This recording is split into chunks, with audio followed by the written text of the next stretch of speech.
koliko tu stepeni vode? Gradac, ja mislim 12 nije koliko meni 0,6 pao. I sad ovdje već možeš da piješ vodu, a? Pa, znači, jedina kad je voda, mislim u smislu da ne piješ voda ne znam koliko, ali ako bi morao, ne može da što. Vjetno čisto voda. Vidiš gdje su kampovi, gdje ljudi prave kampovi, ovo kraj, pa ja ne znam. Šta će im? Koji kraj? Kakav grad? Šta će graditi? Gledajte kako su ljudi to navikirali, oči.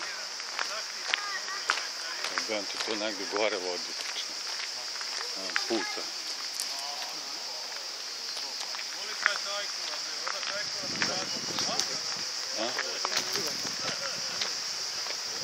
Pa ne vrem ja da je to nečija zemlja. Police, nije to nečija, nije to grad. Misliš da je nečije vlasništvo zemlja? Ne zemlja, nego to što je... Ja mislim da ti možeš tu da dođe raskrčiš, napraviš neku kolibicu i da ti niko ništa ne bi rekao. Peca tamo.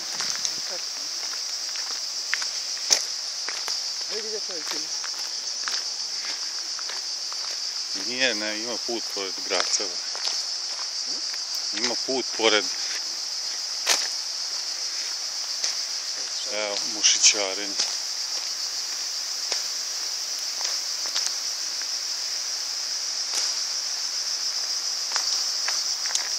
Evo pitku da.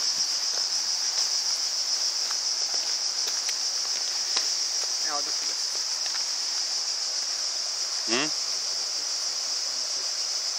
Vidi kako sam.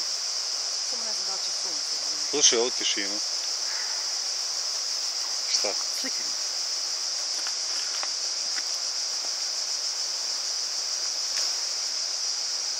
Ako možeš da uhvatiš šije.